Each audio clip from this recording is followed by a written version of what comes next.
Hello everyone. Welcome to Zenin Fanfics. Today we are featuring What If Female Deku Had Dungeon Quirk. The story is written by JamesGrover on Wattpad. Before we start, please like and subscribe for more content. Now, let's dive into the story. Izumi's POV. Everybody hates me because of my quirk. The instant anybody hears what it is, they either hurt me or they run away. Nobody wants me around, so I should find out why. It's time to see what my quirk is all about. I try to activate it and a door appears in front of me and a key appears in my hand. I walk forwards and put the key in the lock and turn only for a bright light to appear and the world around me to vanish and get replaced with torch lights and solid stone walls. System alert. Welcome player. Status report. Name: Izumi, no surname/family name. 6 years of physical age. 6 years of mental age. LVL 1 EXP required 500. Damage 3 to 7. Attack 81. Defense 14. Life 122 of 122. Stamina 51. Mana 21. Strength 25. Dexterity 20. Vitality 25. Magic 10. What's going on? I questioned in fear. Just then I heard something coming my way slowly. I backed up until I was up against the wall where the door used to be. I watched as a blob of something was moving on its own like it was a living being. What is that? I question in an almost silent whisper. Spell Identify is being activated. Monster, blob. LVL 1. Life? Instructions: kill it to survive. How do I kill it? I questioned the voice in my head. Opening inventory. A display screen appeared in front of me and showed a diagram of an axe, and when I hovered over it with my hand it displayed the information, naming it a hand axe. I did a grabbing motion and the axe started to move, but I didn't feel it, and a box up above lit up green, so I placed it there and the axe appeared in my hand and I am unable to let go of it. I shrieked when I lost control of my fingers and the blob noticed me. It started moving towards me slowly. I went to back up when I realized I am trapped against the wall in a corridor with a doorway that the blob came through on the right side of the corridor. I have no choice, and I won't let all the suffering I've already gone through go to waste. I shouted at the blob but got no response as it just kept coming at me. I charged forward and swung the axe straight down, and when I hit the blob it recoiled momentarily before it resumed its advance, and it hit me and it hurt, but I only felt like I'd bruise at most. I swung the axe again and the same momentary recoil happened before it lunged, but this time I leaped backwards and dodged its attack. I lunged forwards and struck the blob for a third time, and this time it shrunk into a small puddle on the floor, unmoving. XP gained plus 5 EXP. The blob dropped an item. Identify. I ordered. Damage 3 to 7. Open inventory. I called out and the screen appeared in front of me. I moved the axe to my other hand on the diagram and it appeared just like the first one. I looked at it and smiled. Despite this whole situation being terrible, it's actually pretty cool. I moved forward and entered the room that the blob exited from, only for the small smile on my face to drop. It's filled with more blobs and several giant rats and even a couple bats. I can't run as I have no exit, meaning I have to fight. The first thing to charge at me was a rat, but I dodged it before swinging both axes into its skull, killing it immediately. Critical hit. XP gained plus 3. The rat dropped an item. I ignored the pop-up and continued to fight. I was chopping through the mobs as quickly as I could, but I was getting hurt badly. I finally got it down to the last bat before I finally killed that one too. Open inventory. I said, out of breath. The screen showed up again and I saw a few red vials along with a pair of gloves and a belt. I moved the gloves to my hand slot, but they didn't appear. I looked at the belt and it was glowing. I hovered my hand over it and it told me to use the identification spell on it. Identify the belt. I said and hovered my hand back over it again. The belt had a unique effect of plus 1 life regained per second along with an additional 3 defense, and adding that to the gloves 5, that should raise my defense stat up 8. As soon as I put it on, it did appear on my waist, unlike the gloves. Status report. As soon as the words left my mouth, a screen popped up. Name: Izumi, no surname/family name. 6 years of physical age. 6 years of mental age. LVL 1 EXP required 127. Damage 6 to 14. Attack 81. Defense 22. Life 35 of 122. Stamina 51. Mana 21.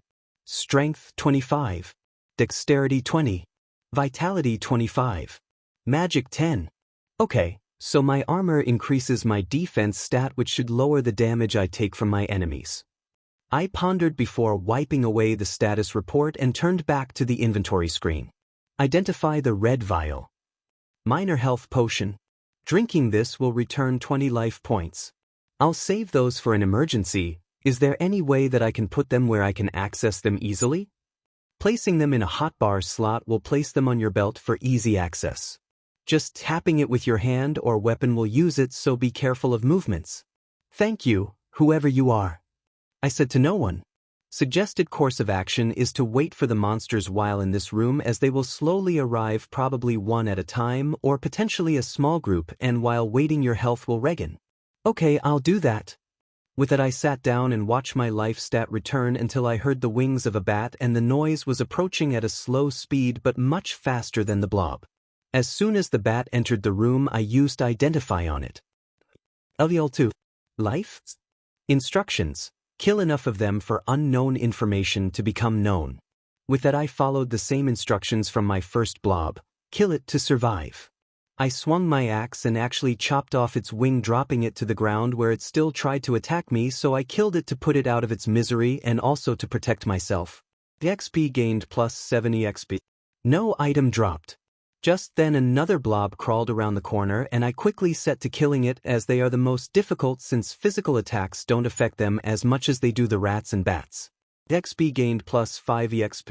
The blob dropped an item. Identify. Spell scroll. Would you like to add spell to your spellbook?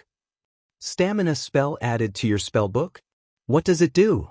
I asked the voice lady. Recharges some stamina over the PRD of 10 seconds while at level 1 spell. Thank you. I replied and got no response. I guess she reacts like an AI and only responds to orders and requests. Izumi's POV. It took all day for all the monsters to finally come to me, and as a reward for clearing the first floor of monsters I gained a mini-map feature to the system. With that I went ahead and started to explore the first floor, and I came across a crate, an urn, and a barrel. Break them for potential to get items or money, though you should beware as some are trapped. With that in mind I cautiously chopped the crate with nowhere near enough force to do more than a scratch, and the whole thing shattered. You have gained $15. Good to know I can gain money here. I commented offhandedly. I chopped the next one but had no luck since nothing dropped, and the same to be said about the third one. I went on clearing the floor and opened a few chests and got some money and a necklace and 2 rings along with a few other items. Identify the blue vial. I ordered. Minor mana potion. Drinking this will restore 20 mana points. Mana and stamina points regen on their own over time while life does not. Identify the accessories. I said after noticing all 3 of them were glowing. Necklace plus 1 mana / stamina regen. Ring plus 3% luck. Ring plus 1% more money found. Equip them to their correct spots and they didn't appear like the gloves didn't. I found a stairwell down and decided why not, since it's the only way for me to go. Warning: going down a floor means more difficult mobs, and the floor you are on will be refilled with mobs again. Are you sure about your actions? Yes, since it appears that the only way out is down. I answered. Correct. The only way to exit the dungeon is through a portal located at the bottom of it. Time skip. And so I went on clearing the dungeon. It took me a whole year, so I have no clue what the world will be like when I get back, but there's only one way to find out. I stepped through the doorway at the other side and noticed that nothing had changed since I'd entered, at least not that I could see. The woman who had just thrown me out of the orphanage because of my quirk before I decided to find out what it really was still glaring at me from the doorway. Though the glare went away as soon as she spotted my new physical appearance, me getting a bit taller and gaining a tiny bit of muscle, though noticeable on my small body, along with the weapons and the belt with potions on it. Open inventory, I said, and the screen appeared. I took off my weapons, which are a one-handed staff and a shield, and checked my money stockpile, but I left my belt and armor on as only the belt is visible, and I left her sight and completely ignored her shouting for me to come back as she's calling the police on me for threatening her. I just continued walking until I made it to a cafe and stood in line to order. When it was my turn, the cashier looked doubtful until I pulled out a $20 bill. I ordered a strawberry banana smoothie and a banana muffin, which cost me $6, and I got $14 back as change. I took my food and left the cafe. On my way out, I spotted a homeless woman sitting, not directly but still beside the door, and I walked up to her and gave her the $14 before moving on. I ate my muffin on the way back to the orphanage, savoring the first food I've eaten in a year. Well, a year for me. When I got back, I sat beside the edge of the road, and the woman spotted me after 5 minutes and came out and started screaming at me and calling me a villain, all the while I'm ignoring her. The police arrived, and then she started screaming at them to arrest me and throw me in a cell. I'm sorry you have to deal with her, officers. Her mental health has been declining for a long time now. I said to them, and they nodded their heads. She said something about a little girl threatening her with an intricately carved big stick. One of the officers stated, "Do you know what she was talking about?" "Yeah, she told me she was calling the cops on me for threatening her, when in reality, if I'd actually threatened her, do you think she'd be standing within 3 feet of me and screaming at me?" I asked them. "No, if there was any threat at all, a woman like her would be 7 miles away by the time we arrived." The officers said in disgust, "We'll handle her. Are there any other kids in this orphanage?" "Yeah, there's 4 other little girls here besides me," I said honestly. "Though I've got enough money from my inheritance that I can hire a good caretaker for us with your help at picking one out. Of course, you see that officer there, she'll help you out while I take this woman to get evaluated," the male officer said, cuffing the still screaming woman. "You'll spend at least 3 nights in jail for lying to an officer of the law." In response, the caretaker lady kicked him in the shin, and when he let go and grabbed his shin where the lady's heel stabbed him, she took off running, only for the new pro hero Mirko to land in front of her and knock her out with a kick to the face. "Thank you, Mirko." "No problem, officer. What's going to happen to the kids?" Mirko asked a question that shocked me. She actually cared enough about us to ask. "I've got enough money from my inheritance that I can hire somebody to take care of us." I answered her, which is a lie, since I didn't get the money from inheritance, I got it from the dungeon. "Well, if any of you girls ever need any help, call the number on this card," she said, handing me a business card for her agency, which is brand new. "Even if it's just a question about training to become a hero or just to become stronger in general." "Thank you, I'll let the others know," I said politely. "My name is Izumi, by the way." Izumi's POV. I've been through at least 20 more dungeons now in order to keep getting enough money to pay the caretaker I hired, and while it's mostly only for legal stuff, I'm doing all the cooking, cleaning, helping the others with homework, the whole 9 yards. My level and stats haven't gone up aside from getting better gear, which never physically appears other than the weapons and belt. Chronologically, for me, I've been alive for 37 years, but for others I've been alive for 14 years, which is a bit confusing for me. "Himiko, can you go tell the other 3 that dinner is almost ready?" I asked her, and she nodded. "Robert, dinner's almost ready." "Thanks," he shouted back from the living room. I waited another 5 minutes before it was done, and then I brought it to the table. Mina came in and sat down excitedly, followed by Toru and Himiko. Next came Robert, who sat to the right of the head of the table where I sit, seeing as I'm his boss. "Where's Kodai?" I asked, a touch worried. "She's been sick all day but didn't want us to tell you since you overwork yourself too much already," Toru said, looking down. "After I used Identify on her, she's visible to me for whatever reason, but neither of us is complaining. I get up after telling them to eat without me, as I'm going to check on Kodai. I get up the stairs and to her room, where I knock and get no response. "Kodai, it's Izumi, are you feeling all right?" I called out to her, not too loud but loud enough to be heard. "I'm fine," she said from in her room, though I had to strain to hear her, but I could still hear the discomfort and pain in her voice. "Kodai, I can hear in your voice that you're not fine," I said back. "I'm coming in." I opened the door to see Kodai, pale and covered in sweat while shaking, and rushed over to her. I gently placed the back of my hand on her forehead and quickly snatched it away due to the heat.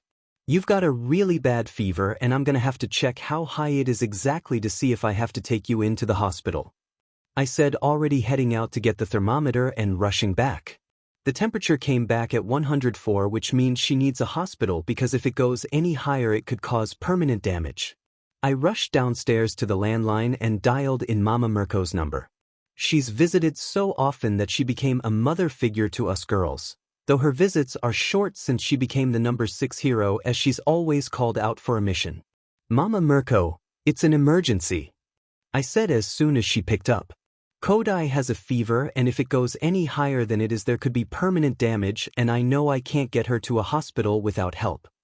I heard shocked gasps from the 3 eavesdropping girls before I heard them racing up the stairs. Don't disturb her, any stress at all could raise her temperature. I shouted to them and I heard them pause and turn back around. I'll get there as soon as I can, I've just got to get somebody else to take over for me in the raid. Mama Mirko said, sounding panicked. Put a cool, not cold, cool, wet washcloth on her forehead to try and help keep her temperature down in the meantime. I hung up the phone before doing as instructed along with holding Kodai's hand in worry. I'm in love with all 4 of them and I don't know how to tell them and I also don't know how to tell any of them about me being born different. But now's not the time to worry about that. My focus should be on making sure that Kodai gets better. About 20 minutes later the front door opens and I hear someone rushing up the stairs and Kodai's door is opened in a hurry and I see an equally as worried Mama Mirko rushing over to us. She removed the washcloth from Kodai's forehead and placing the back of her hand there before she too snatches her hand away like I did. I handed her the thermometer and she rechecks Kodai's temp and it comes out 104.1. It's gone up 0.1 since when I checked it. I said in alarm. We need to get her to the hospital. I brought my car. I'll take her to the hospital while you gather the other 3 and head to the nearest hospital where we'll be. Mama Mirko said while picking Kodai up and rushing out but being careful not to hit Kodai's head or feet on anything. I rushed to the individual rooms and snagged each girl from their room before we were all putting our shoes on and rushing out the door, though I casted haste on us to speed us up temporarily at least since I can't cast out in public unless we're in danger without a pro around. I was leading the pack and since it's nighttime I've readied a spell to fire off in an instant but I didn't need to since apparently a group of 4 girls sprinting in a direction at night is scary to others. We get there with the others out of breath while I try and get a room number. What room is Kodai in? I asked in a rush.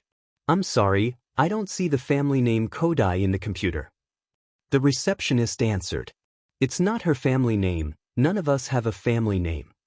I answered. Kodai was brought in by the number 6 hero Mirko. Are you family? The receptionist asked now knowing who I'm talking about. We live in the same house so I think so. I answered and she nodded her head in acceptance. She's in room 308 on the 3rd floor. With that the girls and I rushed into the elevator with a parting garbled thanks from me and the still out-of-breath girls. When the elevator stopped and the doors opened we all rushed out into the room where we found a tired but still awake Kodai and Mama Mirko on the phone with somebody. Yeah, I'm at the hospital. No, I'm not hurt but one of the girls I see as my daughters is sick. Mama Mirko said to somebody else. The girls I've been talking to you about since we started dating. Mama Mirko said before her face took on a smirk. All 5 of them are here, and I'm going to expose the leader of the group's secret.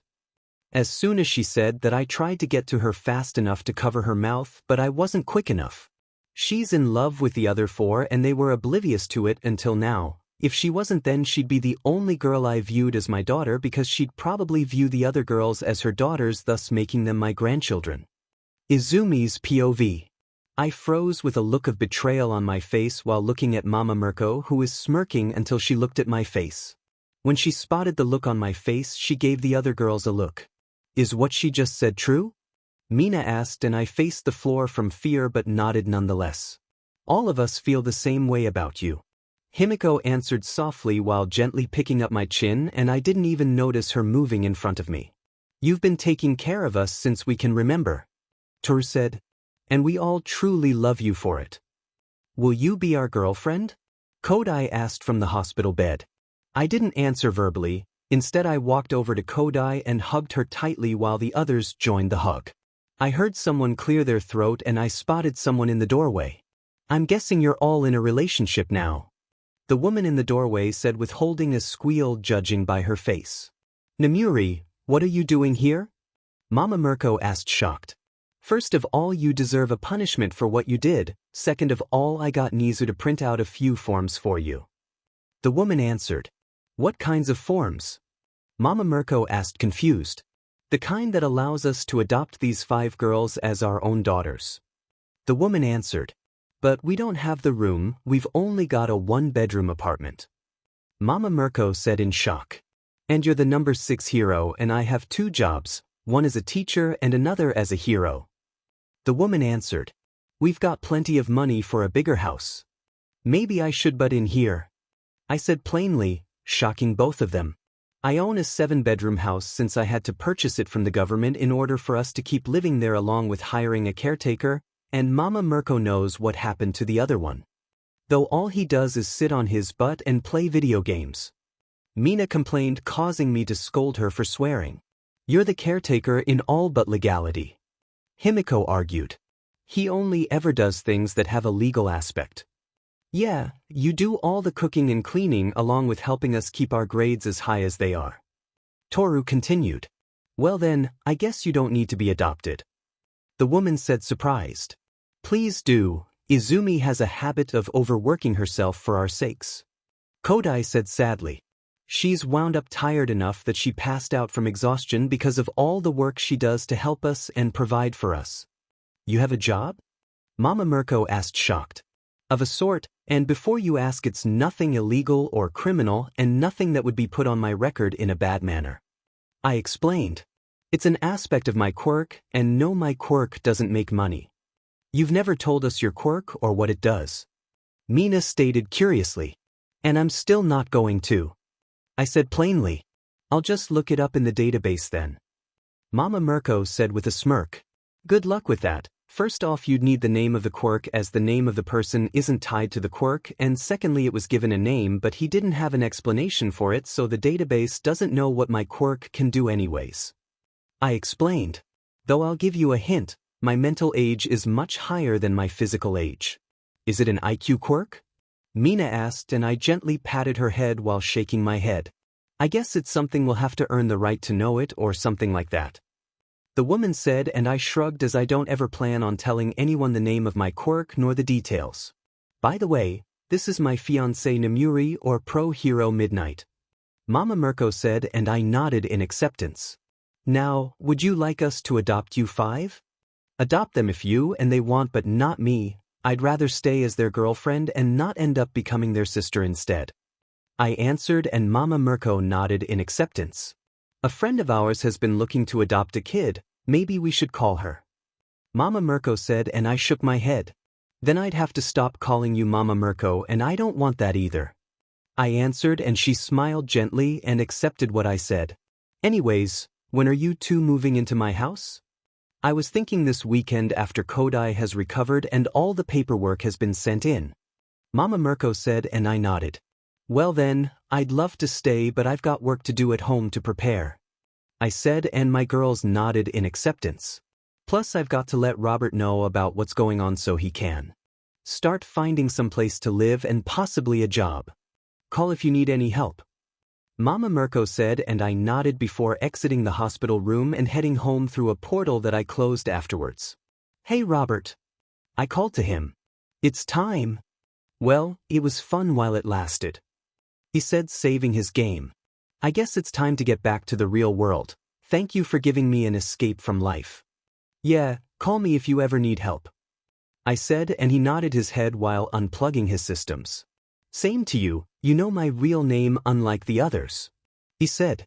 He introduced himself to my girls as Robert Okita, but in reality his name is Robert Yayorozu, eldest child of the Yayorozu family. I found him passed out in a park with tears on his face, so I sat with him until he woke up. When he did, we shared our woes and found solutions within each other. His marriage had fallen apart after finding out that his wife was just using him for money and screwing any guy she pleased behind his back, and I needed somebody to act as a legal guardian for my girls and I. So I gave him an escape from life, and in return he dealt with any legal documents. It was fun while it lasted, thank you again. He said while I exited the room. I went to the one remaining guest room until Robert can finish packing his stuff up to head to his parents' house or wherever he wants. I pulled the sheets and blankets off of the bed and the pillowcases off of the pillows and put them in the wash since they were a bit dusty with lack of use. I then went ahead and dusted everything and making sure that nothing of personal effect was left in the room from the woman that was sent to prison when I was 6, and there wasn't. After I was finished with that, the bedding was done and I put it back on the bed before exiting the room only to find Robert already all packed up and at the front door. It was a good 8 years, a bit stressful with learning how to do everything properly along with helping the others and my side project/job, but good nonetheless. I said and he nodded. I hope we meet again someday. I have a feeling that we will, he said before exiting the house. Izumi's POV. Mama Mirko moved in along with her fiancé and life went on as normal. I only received one question about Robert and that was how he disappeared so fast.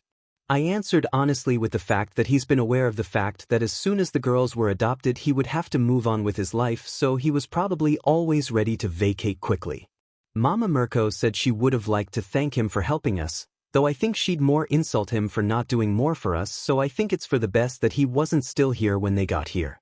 Come on, we've got training to do so that way you can get into UA. Mama Mirko called out.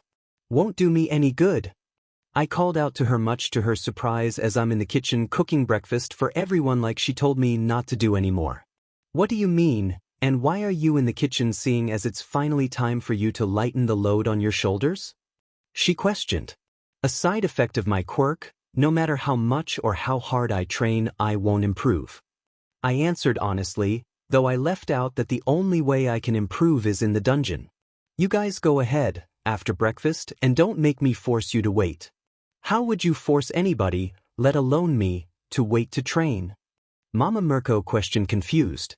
In response I cast the web spell and immobilized Mama Mirko without even turning in her direction. Like that. She tried to move only to find she couldn't. What the hell happened? Undo it. First off, watch your language. Second off, it only lasts 15 seconds for now. I answered honestly after scolding her. Aren't I supposed to be the parent? She questioned, confused at the dynamic currently displayed. To my girlfriends, yes. To me, the closest thing I've ever had to a parent. I answered. So sometimes, in other words, you will sit down and wait for breakfast along with the rest of you eavesdroppers, and then you will be allowed to go train unless you want me to show you a few other tricks I can do. Yes, ma'am. My girls said, rushing into their seats along with Midnight. There, breakfast is served, so dig in. I said, sitting at the head of the table like normal, and Mama Mirko sitting to my right with Midnight next to her and the other end of the table empty. Mama Mirko and my girls quickly ate and thanked me for the meal before dashing off to God knows where, leaving only Midnight and I, and we both chuckled fondly before finishing our own food in peaceful silence. Why don't you tell anyone what your quirk is? It's plain as day that you truly love those girls and they truly love you, so why not tell them? Midnight asked me out of the blue. Because then they'd worry. I answered. And it's also the reason why I don't have any parents. They abandoned me because of it after having somebody wipe my memory of anything to do with them. I'm sorry, I shouldn't have brought it up. Midnight says quickly, but I wave her off. If I told you and asked you not to tell anybody else what it was, what would you do? I asked her theoretically. That depends. Does it harm you to use your quirk? She asked me seriously.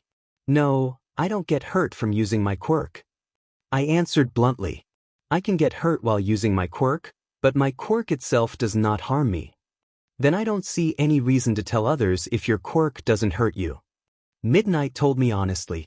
My quirk was named Dungeon Keeper, and before you freak out, it's not prison-type dungeons. I explained and she looked relieved. What it does is allow me to enter dungeons and kill monsters like blobs and bats, even giant rats, and I can only exit the dungeon after clearing it. I continued and she looked intrigued. Time doesn't pass while I'm in the dungeon, and the first time I entered a dungeon when I was 6, it took me a full year to clear the dungeon, and that was with my sole aim being to find a way out. How much time in total have you spent in the dungeons? Midnight asked, a bit worried. Let me see, by last count I've spent 23 years in the dungeons. I answered honestly. The dungeons is how I get money. There was no inheritance like I told Mama Mirko when I first met her. I've been using the money I earned in the dungeons to support myself, my girls, and Robert. I take it that the dungeons are dangerous. Midnight said calmly. The very first time I entered, yes, but not after that. I answered honestly. I've been stuck repeating the same dungeon over and over again every time. How do you get money in a dungeon? Is there people or something in there? Midnight asked curiously. No, I simply kill monsters and they drop it, or smash crates, barrels, or urns and they drop it, or if I'm lucky it'll just be laying on the ground. I answered. Is that all your questions? For now. She said plainly. I'll help you with the dishes before I have to head to UA for a meeting with the other faculty members. You go on and head to your meeting, I've got the dishes. I said, taking them from her hands, and she sighed and nodded before heading for the door. I washed the dishes before I put my shoes on to head outside. I need to head to the grocery store to pick up some stuff for this upcoming week's meals. Check money. I said to System. You have $168 left. I cringed at how little I have left, as it's been several months since I've gone into a dungeon, so I guess now is as good a time as any, I suppose. Well, let's get this over with. Izumi's POV. I entered the dungeon and immediately I was on guard, as it wasn't the usual one this time. I quickly equipped my weapons and made sure I had all my potions before readying a spell. I slowly crept around a corner and spotted a giant spider, at least 7 times the size of me. I hit it spot on with Frost spell, dealing 73 damage, but its health didn't go down very far. Identify, I said while dodging its teeth, which are dripping with venom. Tunnel spider. LVL 23. Life? The spider lunged at me again and I backhanded it with my shield before casting Scorch. The spell hit and did 45 damage, which put it down to 3/4 health. I need to find out what's most effective on this thing, seeing as neither fire nor ice did much. I then cast Lightning Strike, dealing 64 damage with an elemental boost, which brought it down a decent chunk. I then cast Summon Shrike twice in a row to get this spider off my back. While they were attacking, I rounded behind it and immobilized it with Web Spell before casting Lightning Strike again and finishing it off. EXP gained plus 154 EXP. Item dropped. LVL up. Identify new item. I said out of breath. Item identified. Summon Venomous Wyvern spell added to Spellbook. Place 3 stat points into Magic and the other 2 into Dexterity. I said, sitting down. I waited for my mana to regen and thought about what was different about it this time, that it'd get me a different dungeon. I finally told somebody about my quirk, so that could be it, or me wanting to get stronger in order for me to secure my spot in UA. Time skip. It took me 2.5 years to finish that dungeon, though I came out of it at level 34. I've got plenty of money for the next year at least, so long as nothing unexpected happens. I continued on my way to the grocery store like before I entered the dungeon and bought all the food we need for this week and headed home. When I arrived home, I was exhausted from the dungeon, but I put all the food away and prepared lunch for Mama Mirko and my girls, and possibly Midnight too if she's there. I made everybody just a couple sandwiches before I grabbed the landline and dialed Mama Mirko's number. "What's up?" Mama Mirko asked upon answering. "I was wondering where you guys are training so I can bring you guys lunch," I said with a fake smile, even though she can't see me. "We're at Dagoba Beach, they're cleaning it for training." Mama Mirko said, "And now I really need to be there. That place is a tetanus nightmare." "Alright, I'll be there in about 15 to 20 minutes. I said before hanging up. I packed the sandwiches into a cooler along with 7 bottles of water. I rushed out the door, applying the haste spell and sprinting. I ignored any risk of getting arrested and kept reapplying the spell and got to the beach in just under 10 minutes. I just watched them until Mama Mirko started shouting and swearing at Himiko, who was exhausted. And I know it is just Mama Mirko's way of encouraging her, but it pissed me off. "I'll have to ask that you stop yelling at her or I'll be forced to take action," I said coldly after walking up behind her, a smile on my face. "It's time for lunch anyways." "Hi girls, Rumi, what did you do?" Midnight said from behind me.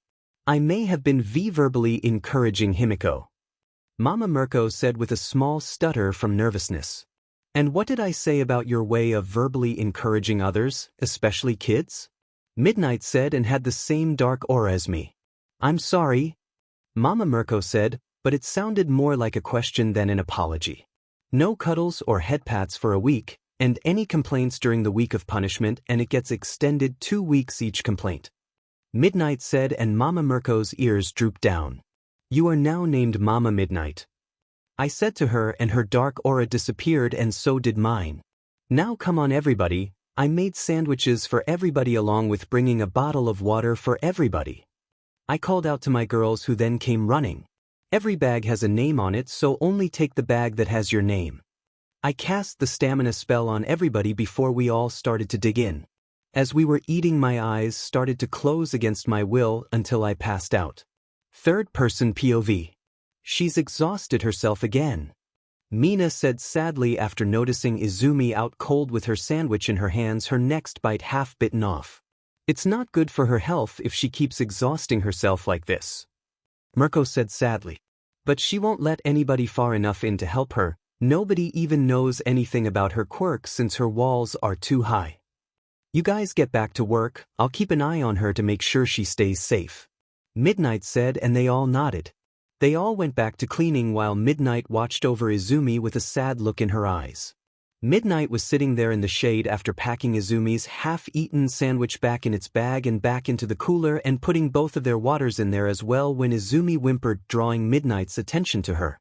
Midnight moved to where she was sitting beside Izumi, and Izumi whimpered again, causing Midnight to attempt to soothe her.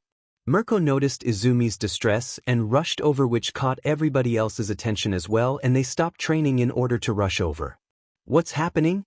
Mirko asked in a panic. I don't know, 1 minute she was fine and the next she seemed to be in a panic. Midnight answered, still soothing Izumi as best she could. Is this why she made her room soundproof, so she wouldn't worry us? Kodai asked sadly. Just then Izumi bolted upright and tears were in the corners of her eyes.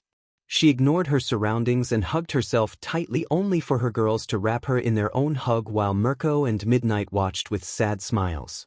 Izumi's POV. My quirk keeps malfunctioning every time I get startled, and once it activates it won't turn off until I've cleared the dungeon, and they're only getting harder and more terrifying each time. My stats are so high that I'm scared to do anything because even waving my arm a smidge too fast could create a hurricane-level gust of wind. To the others it's been a week, but to me it's been 1,000 years spent in those dungeons. I've locked myself in my room at home in order to keep everybody as safe as I can, but I heard what they're planning on doing. They're gonna bust my door down in order to get into my room. Just then I hear loud shouting, but I can't understand what's being shouted due to the soundproofing. Next thing that happens is my door flying across the room, and I see a giant arm and fist, and my eyes follow it to the sight of All Might. Everything is fine now, young one. He shouted. Stay away, I locked myself in here to keep everybody else safe from me. I screamed at him. It's dangerous for others for me to even move now. What do you mean? He asked, now talking at a normal level. My quirk won't stop malfunctioning. I answered him. If I move even a little bit too fast I could accidentally tear down this entire building, if not more, so leave me in here. Just then I looked behind to see the worried looks on everybody's faces, and it rips my heart apart to see how worried everybody is. How long? Mama Midnight asked. How many? 1,000, and I lost count after 397 times. I answered with my head down. Does your quirk have a system function? She asked, and I nodded my head. Most systems have a way to limit capabilities to a safe level. Does yours? I don't know if it can do that, and I can't risk it. I answered fearfully. Each time I get sent back it's more dangerous than the last time. I started getting new ones after I told you about my quirk. What triggers your quirk malfunctions, do you know? Mama Midnight asked gently. Emotions, any anxiety or panic or fear triggers it. I said with my head down, ashamed. What good am I to anyone if I can't even control my quirk? How could I ever be a hero? With us by your side. My girls said, coming over to me. Please don't come any closer, I don't want to accidentally hurt you. I said, about to panic. And you won't, we trust you. Himiko said before crossing the rest of the distance and pulling me into a hug, followed by the others shortly behind her. System, is there any way to limit my stats temporarily? I asked aloud, and System spoke aloud so I didn't look crazy. Affirmative, Though I do not recommend it, for you could end up in a dungeon at any moment in time. System answered. I have to, otherwise I could accidentally hurt someone. I said sadly. Is there a way to set it to where in the real world my powers are limited but in the dungeon all restrictions are immediately lifted? Creating function now, thank you for the suggestion. System responded, causing me to smile. What level would you like your limitations to drop to? Return me to level 34 please. I asked, getting happier by the second. Limiting level from 369 to level 34 now. System said, and everybody's jaws dropped in shock. Would you please explain your quirk to us so we can put it in the system? I heard a voice ask and spotted Nizu, the principal of UA, standing in the doorway beside Mama Midnight. Fine, but please girls, don't abandon me after you hear my quirk like my parents did. I begged them and they hugged me tighter. It's called Dungeon Keeper. It teleports me into a dungeon where the only way out is to reach the bottom of the dungeon. I explained. While I'm in the dungeon, time does not pass in real life. So that means that to you your age is higher than what it is for everybody else. Nizu said, and I nodded in confirmation. So, how long have you been alive from your own perspective? When she explained her quirk to me, she'd spent 23 years in the dungeons. Mama Midnight answered for me. And due to the malfunctions of my quirk, I've spent over 1,000 years in the dungeons in the past week alone. I said calmly despite my own fear. And I know for a fact that I've entered over 400 dungeons at the very least in that time frame as well, each one more difficult and terrifying than the last. You also mentioned that clearing the dungeons was your source of income due to the inheritance you told Rumi about being a lie. Mama Midnight said, and I nodded. Yeah, I explained that there is a chance for money to drop from monsters, objects, or just be laying on the ground. I retold. What I didn't say was that there is always a chance that the objects are trapped with either cursed swords, poison gas, or explosives. During our conversation I was assessing you and I've come up with a list of issues, and you have two options: either give up your dream of being a hero or get a support animal. Nizu said, making my jaw drop. If you choose to continue being a hero, I will help with getting you an already trained support animal of your choice. With as many issues as I've got, do you really think only one animal could handle all of them? Humans can't either. I questioned with a raised brow, getting him to chuckle and raise two fingers. What would you suggest, and are any of you allergic to any specific type of animals? I'm allergic to cats. Himiko said a bit shyly. In that case, if possible, I'd prefer a big dog, preferably a wolf since it'll be in the hero field with me, and a parrot, that way it can scout for me in the hero field, plus a parrot would be able to tell somebody about what's going on with actual words in case of an emergency. I said and looked to the others and they nodded. Alright, I'll also be recommending you since the entrance exam might trigger you, and while in the school you'll be seeing our therapist to try and help you. Nizu said, and upon the looks I am receiving from my girlfriends I have no choice but to accept if I don't want them to worry, so I nodded in acceptance. Izumi's POV. Today's the first day of UA for me and my girls. I got second in the recommended exams. My haste spell made me faster than everyone except the girl with the motorcycle. All of my girls got into 1A, so I'm happy. As we are walking to class I'm getting a lot of stares due to Roxy, my parrot, on my shoulder, and Lupe, my wolf, walking behind me along with my girls walking beside me. Mina is clinging onto my left arm while Kodai is holding that hand, and Toru is clinging onto my right arm while Himiko holds that hand. It's quite easy to say that I'm surrounded. As soon as we found the class we heard a bunch of yelling which caused Lupe to growl in frustration. When I opened the door Roxy flew off my shoulder, and to the too much to my surprise. Squawk shut up squawk bonehead. Roxy said before returning to my shoulder, drawing everybody's attention to me. What did that flying rat call me? The sandy blonde-haired boy shouted.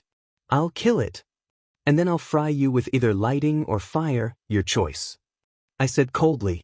Better yet, I'll release my limiters and deal with you physically. No, you're not allowed to kill him. Mina said to me with an adorable pout. Excuse me, pets are not allowed on the school premises.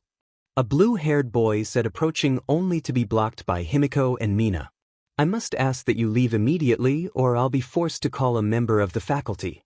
Which one should I call, Mama Mirko or Mama Midnight? I asked the girls and they started praying for the boy's safety. Mama Midnight it is then. I'm sorry for your family's loss. Toru said to him in a sad tone. What are you talking about? The boy asked, confused at the implications. Hi Mama Midnight, I'm sorry to inform you that I've been ordered to vacate the premises because somebody doesn't like Lupe and Roxy. I said into the phone calmly. Are you in your homeroom already? Mama Midnight asked as I heard her moving in a rush. Yes, and the boy is directly in front of me. I answered, and about 5 seconds later the door burst open with Mama Midnight rushing into the room and spotting the blue-haired boy. You're coming with me, she said darkly before bringing out her WHP and snagging the boy with it. And you might not be sane after I'm done with you. With that she dragged him out, all the while we hear screaming until it fades in the distance. I sat in my seat while my girls sat around me. Alrighty then, I'm Aizawa Shoda and I'll be your homeroom teacher for the next 3 years. A dude with long black hair and looks homeless said, If you need a place to live, I've got a guest room. I said out of the blue, causing a bunch of people to laugh, but that wasn't my intention. Stop laughing or I'll summon a fire drake. What's a fire drake? A dude with yellow hair asked curiously. A fire drake is another name for a dragon. A girl with long black hair answered. Thank you for the offer, but I do not need it, I have my own apartment. Aizawa-sensei said. Now, put on these gym uniforms and meet me at the field. I grabbed a uniform and so did my girls, but the others stayed there for a minute. My girls and I were already changed when the others arrived, so we decided to stay and wait for them to finish. Out of nowhere the purple-haired girl shrieked and covered herself. That purple-haired midget is trying to peek on us. At this all the other girls covered themselves while I got up and left. I knocked on the door to the boys' changing room and told them I was coming in and to cover themselves quickly. When I entered, everybody was dressed in their gym outfit and I locked onto the purple-haired midget. The one thing in this world that I hate most is perverts. If I even catch a rumor about you peeping on anybody, girl or guy, I'll summon so many monsters to rip you apart that nobody will ever find your whole body. I said with a dark aura behind me and an evil glint in my eye. Am I clear? Yes, ma'am. Sorry, ma'am. I'll never do it again, ma'am. The midget said with newly white hair and wet and full pants. I crapped and pissed my pants.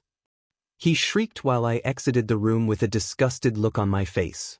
The girls and I headed to the field and they were all talking about me except one who was looking at me curiously like she recognized me but at the same time didn't. Shortly after we got there the guys did too except the midget and blue-haired dude. Where's Mineta? Aizawa-sensei asked, getting looks of confusion from everybody. The purple-haired midget. There is no purple-haired midget. I answered and the girls looked very confused. Only because you scared him so bad his hair turned white. A black-haired guy with unique elbows said. Not to mention from what I heard he pissed and crapped his pants. The purple-haired girl said with a disgusted look on her face. Why is that if you care enough to explain? Aizawa-sensei questioned with mild interest. He's a pervert who tried to peep on us girls. I answered briefly and he nodded in acceptance. And where is Ida, the blue-haired boy? He questioned again. I know for a fact he's not a pervert. Mama Midnight's got a hold of him. Mina answered. I don't know if he'll be back or not, but here comes the white-haired pervert. Mineta, 30 laps around the school for trying to peek on the girls. If you take a break you have to restart. Aizawa-sensei said with his eyes glowing red and Mineta scurried off. If he's able to complete his assignment he'll get to stay in the school, if not oh well. Everybody, including me, now pitied the boy since with how huge the school is and his physique he'll never finish it. Now let's get started with your test, a quirk assessment test. Whoever is in last place will also get expelled. Izumi, you'll demonstrate the ball throw and if you hold back you're also expelled. You need Principal Nizu's permission for both of those, 1 because I could accidentally destroy the school if I remove my limiters and 2 because he won't allow you to expel me because of my abilities.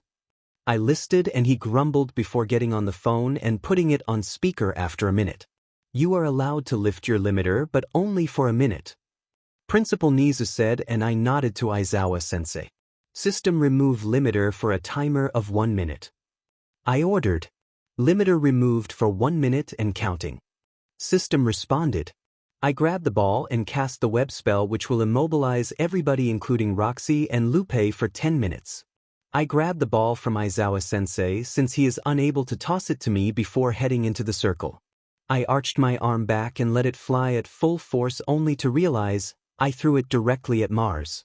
I then fell to the new ground level for this area which is 20 feet down, but I landed on my feet unharmed in the center of the crater. The whole class is still floating and freaking out. Limiters restored. System said, and I nodded. What the hell happened out here? I heard someone scream before I noticed a bridge of concrete being formed across the top of the crater and a platform forming underneath my classmates and sensei along with Roxy and Lupe just as the web spell wore off. How were all of you floating above this crater? That would be Izumi's handiwork. Mama Midnight answered. Now, where is Izumi? Down here, Mama Midnight. I shouted up to her and she looked over the edge along with everybody else. So, how should I get out? I got you, girly. Cementos said before a pillar formed underneath me and raised me up to their level. And that's why I don't remove my limiters unless in a dungeon. I said, giving a mock bow.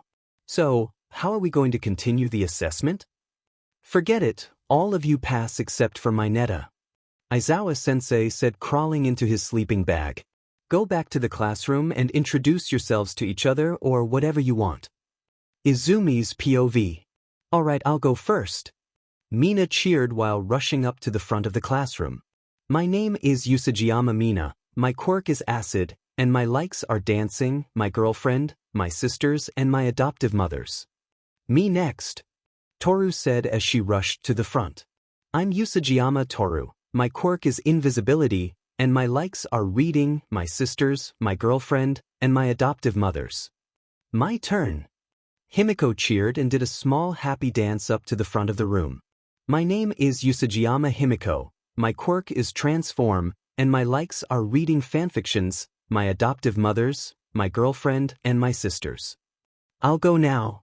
Kodai said quietly, a touch nervous, so I went up with her and held her hand to ease her nerves. My name is Usagiyama Kodai. My likes are reading, my girlfriend, my adoptive mothers, and my sisters. Since I'm up here already, I'll go next. I said calmly. My name is Izumi and I don't have a family name, my likes are caring for others, my girlfriends, and my mother figures. What's your quirk? Why do you have those animals with you? The brown-haired girl with a permanent blush on her face asked curiously. I will not be answering your first question. I said bluntly, shocking everybody for whatever reason. But as for Lupe and Roxy, while they're support animals, I have several issues because of my quirk, and if something sets me off, my quirk activates and could end up causing more issues for me. If your quirk is so harmful to you, then why are you using it? The black-haired girl asked worriedly. You think that strength was my quirk? I asked them, laughing humorlessly. No, that's a reward from my quirk for surviving what my quirk does, so is everything else I can do. I walked back to my desk, no longer in the mood to talk to anybody. As I was sitting there, I zoned out until I heard an explosion which sent me right back into the dungeon, literally and figuratively. Before entering through the door, I looked around and spotted both Roxy and Lupe rushing towards Himiko. I better get this over with. Time skip 4 years. IF hate dragons now. I said upon entering the real world again and spotted Himiko and my girls in front of me. I'm alright, just got caught in another one. Another what? The black-haired girl asked curiously and a touch worried, which caught me off guard. Fine, I'll explain my quirk since it's likely that it'll happen again. I said before getting up and walking to the front, and I spotted Aizawa-sensei sit up and get ready to listen. My quirk is called Dungeon Keeper. It teleports me into a dungeon and the only way out is to clear it. I started and their curiosity only grew. Inside these dungeons there are monsters ranging from slimes or blobs to dragons and beyond. All of these monsters try to kill me on sight, so I must kill them in order to survive. Many of them gasped in shock. In the dungeons I found scrolls with spells on them, and due to system I can use them due to its leveling function, which is what gives me my abilities, not my quirk. For the last year she's been getting harder and scarier dungeons each time, to the point she gets night terrors, which triggers her quirk. Mama Midnight said from beside me before pulling me into a hug. After her quirk triggers, it won't shut off until after she's cleared the dungeon, and while she's in a dungeon, time doesn't pass in the real world bar a few seconds. How long were you in that last dungeon? A red-haired dude asked curiously. 4 years, that's the longest it's ever taken for me to clear a dungeon. I answered. How much time in total have you spent in dungeons? The black-haired girl asked worriedly. Before my quirk started malfunctioning, I'd spent a total time of 29.5 years repeating the level 1 dungeon. After the malfunctions started, I'd spent over 1,000 years in the dungeons in the span of a week of real time. I answered with my head down. What triggered it this time? Mama Midnight asked worriedly. Whatever that explosion was before I wound up in the dungeon, it reminded me of the traps. I answered honestly.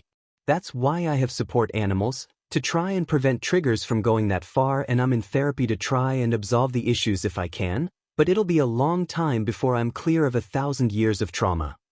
And we're here for you, no matter what. My girls said, joining the hug. So you're dating all 4 of them? The yellow-haired dude asked out of the blue with a look of jealousy. Yes, I said bluntly, and the dude started to cry anime tears of jealousy. School is finished for today, so get out of my classroom. Aizawa-sensei said, but looked like he was pondering something. We all left the room quickly, all headed for the front gate, only to notice that it's 5 minutes early. When we arrived at the gate, I spotted a familiar face, so I opened a portal in front of my girls heading home and let them and Mama Midnight walk through without me before I closed the portal. I walked forward with Roxy and Lupe. Hey Robert, I said after walking up to him. I told you I'd see you again. Robert said with a smirk. How is everybody? The girls are good, they're happy after being adopted by Mama Midnight and Mama Mirko. I answered, and somebody cleared their throat behind me, and it was the black-haired girl from class. Big brother, how do you know her? The girl asked Robert, meaning she's a Yayarozu. She's the one I told you and Mom and Dad about. Robert answered. She's the one who helped me when I was honestly hoping to die in that park after what Anya did to me. You're the one who saved my big brother's life? Yayarozu asked in shock. Yeah, I guess. I answered honestly, only for me to nearly be tackled in a hug. Thank you, thank you, thank you. Yayarozu said repeatedly while still hugging me. Now I'd best get home or they'll get worried about me. I said, slipping out of her grip and opening the portal home, where I was met with everybody staring at me like an interrogation. What did you do while you sent us home through a portal out of nowhere? Mama Midnight asked with her dark aura that doesn't affect me due to me having my own dark aura at my disposal. I spotted Robert and wanted to say hi. I knew all of you would have some less than pleasant things to say if you saw him, so I sent you home ahead of me. I answered honestly. And what was Robert doing at UA? Mama Midnight continued the questions, staring directly into my eyes. Picking up his younger sibling. I answered, holding her stare. Are we going to continue this, or are you just hungry and pouty that I haven't started cooking yet? I'm hungry. Mama Midnight admitted after lowering her head, making me pat it with a smirk.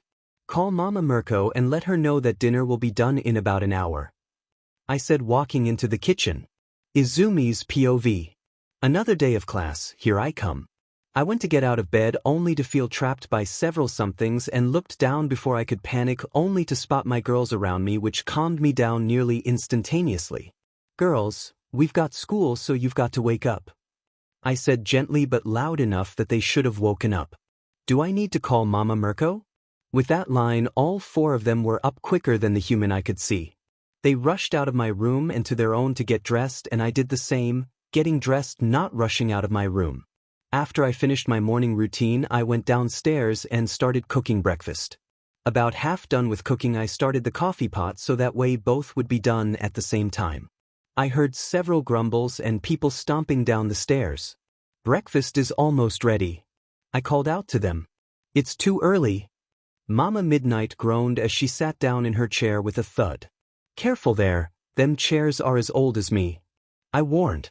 Don't need you, Fallon, through one of them. Are you calling me fat? She asked, half delirious with sleep but still upset and sad about it. No, I'm calling the chairs old, weak, and in need of replacement. I answered honestly, and she settled down. Now, coffee and breakfast are both ready.